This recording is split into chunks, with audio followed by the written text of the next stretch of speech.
Hello, welcome back to iPhotography course on YouTube. Now today we're going to have a look at a bit of fractal photography, and that's where we're going to take a little object such as this and it helps us transform a photograph like this into something like this. Are you intrigued? I bet you are. So this is going to be one of the most budget-friendly hacks that we've given you so far. You can play with a camera, you can play with a smartphone, it really makes no difference. If you want to just add a few abstract vibes to your photographs, then this is the video to watch. So once you've got your camera, all you're going to need is your fractal prop. And you wouldn't be surprised if you've actually got one lying at home already. So to help you find the right prop, you need to know what a fractal is. Now, the dictionary definition of a fractal is a geometrical shape where each part has characteristics of the whole object. Just like snowflakes, they have reoccurring patterns at different scales. So if it sounds a little bit complex, don't worry. We've got a list of 3 different types of fractals that are really cheap to buy, and they're going to be so useful to try out with this project. So here they are. First up, we've got prisms. They are the easiest shape to work with. Cheap to buy online, but make sure you get the clear glass ones and not the plastic versions. Second up, we've got crystal balls. Now don't plumb for the smooth ones, but the ones with the triangular patterns all over them. This will really help with the distorted effect. And number 3, how about some kaleidoscopic lenses? You'll struggle to use a classic kaleidoscope as it's not transparent enough, but you can get fractal lenses from a pair of kids' kaleidoscope sunglasses and just pop the lenses out. You'll even find that some decorative sun catchers have lots of little fractal glasses dangling from them, which are really good to use. But you could just simply use a nice little crystal glass. Obviously, just be careful when you do.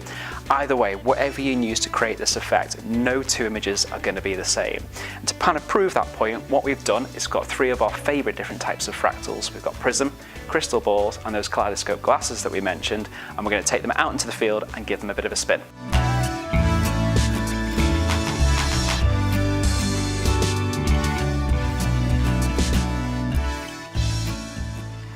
So we've come outside now just to try out some of the fractals we were talking about a little bit earlier.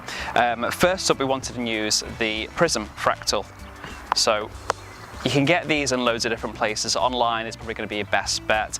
The one thing to watch out for is to make sure you get a solid glass prism as opposed to some of the plastic ones you may find online. Now with the camera, there's no specific setup that you really need. You can try this on a tripod, you can do it handheld if you're feeling a little bit more adventurous. But we've got kind of a nice little setup here with a few puddles on the floor, so I'm actually going to take the camera off the tripod and we'll get down and we'll try something a little bit quirky.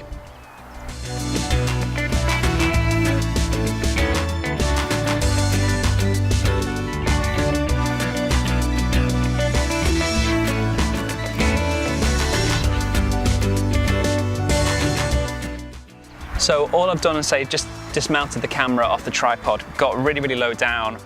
I've just flipped the screen out on the back of the camera as well, just to help me kind of get my composition a little bit more straight on.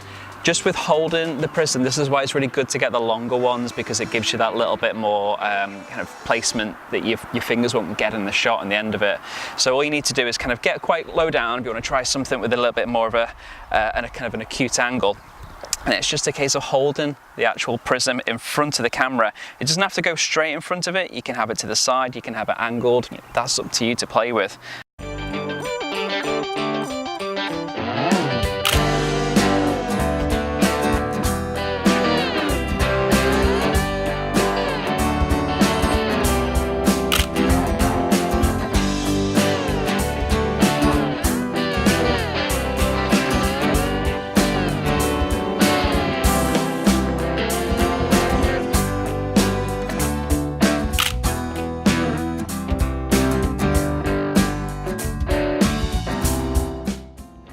I also want to try a little bit of some floral photography with the prism as well. I think it could be quite interesting to see how it translates with close-up shots after doing some of those images of the puddle. So same again, I'm just going to hold it slightly kind of more at an angle this time. And just focus, the focus point should always remain on your actual subject. Never try to kind of focus on the prism itself because it takes away the distorted effect. So even if you focus first and then actually bring in the prism. So the thing that I'm finding kind of primarily with the prism is that it splits the shot obviously down the middle or across the center of the photograph. I'm wondering if some of the other fractals we've got may give us a slightly more kind of trippier perspective, but they've actually come out really nicely. So I think what we'll do, we'll change for a little while and we'll switch over to one of our other fractals. So the next fractal I wanted to try was the crystal ball. It's a slightly quirky kind of little construction, and you see the way it's got a pointed tip but a kind of a flat bottom there. So I've just been kind of experimenting with it already just to kind of see what kind of perspectives I get, and already it's quite different each way you look at it. So we're just going to try a nice big wide landscape shot, and there's actually a tree kind of directly in front of me behind you that I wanted to kind of capture in the center and just try and see what effect it creates behind. Just with all these different angled surfaces, obviously the light's going to come in differently through each one, so we'll give it a try and see how it works. So at the same time, I'm going to just keep the ball right up in front of the lens, so it's completely flat to the lens this time as opposed to being kind of off center. Brilliant. That's really quirky actually. It's more like a kaleidoscope than I thought it would be actually. So I'm already getting some really quirky shots. It's almost like a kaleidoscope the way that I get multiple versions of the tree around, and that's just using the flat base. So I'm going to try again something similar but using all the different angled triangles. Cool. So what I'm starting to find is that shooting through all the triangles on the side, it gives it, it works more in lines as opposed to obviously the bottom with it being circular. It gives us that kind of kaleidoscopic effect in a circular pattern. Using the triangles on the side, everything's a little bit more linear, as you can see from some of the shots. So as I say, there's some really good benefits to this. There's some parts of it I don't think personally work as well. They're a little bit harder to see in terms of the finished result. But handling, that's another kind of thing just to bring up quickly. This is a fairly decent size ball. I think it's the 80mm that we went for. You can get smaller ones, again you can get larger ones, so I just recommend that's a decent size to go with. I think it fits comfortably in the hand. Anything smaller, you may end up getting more of your fingers into the shot depending on the size of your lens. So yeah, if you kind of maybe stick with that, maybe go a little bit larger if you want, it just means your hands aren't going to get in the shot. But what we'll do, we'll put this to a side and we'll try our last fractal.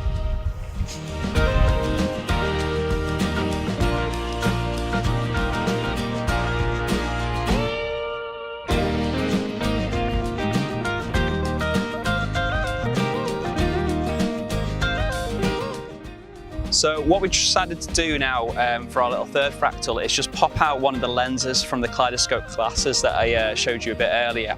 So we've just taken them out. If you can't take them out of a pair that you've got, then there's no harm with actually just using the glasses anyway and just holding them over the front of the lens. Now I've got Becky in with us as well, so we'll just try a little bit of a portrait shot, and I'm just going to hold the lens itself right in front of the lens of the camera and try and see what kind of effects it creates.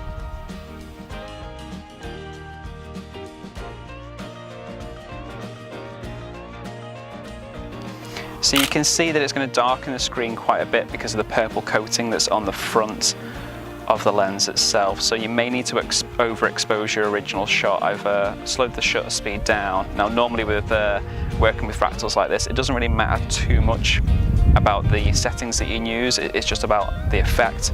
But hopefully you can see that coming through on the screen at the back here. So all I've noticed is that given the position of the fractal, obviously it's bending light and pushing light into the actual camera in different directions. So I've just noticed there's a couple of little leaves that I can actually see just to the side of me, behind me. I want to try and see if we can actually get a shot where the light's coming in from behind through into the lens at the front. So even though the actual camera's facing one direction, and photographing Rebecca here is actually just behind me. So just bear with me, this may not be as easy as I initially think. It's given us some really nice portraits. It's actually quite kind of quirky to think, odd to think that though Becky's stood behind the camera in effect, I'm still able to take photographs of her. But this is actually proving quite easy to work with. Quite easy to twist around in the hand. So I think it's probably a little bit easier, certainly than the ball, but than the prism as well.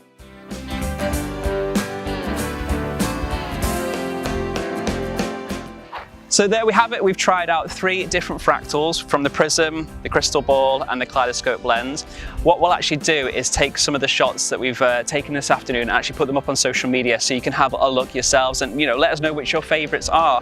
Obviously, if you've tried out a similar project yourself, if you found different fractals to use, please let us know. We're all over Facebook and Instagram and Twitter, so you can tag us in pictures there. Obviously, there's the descriptions and the comments all down below. We've got all the relevant links, the courses and our blogs. Obviously, drop us a little bit of a line. If you've enjoyed the video, please hit the subscribe button. It would be fantastic to hear from you. We've had so many new followers over the past couple of weeks. It's really, really nice to meet some of you. You've been so kind in leaving your messages. So continue doing so, and it just helps iPhotography create better content in the next video. So until then, we'll see you soon.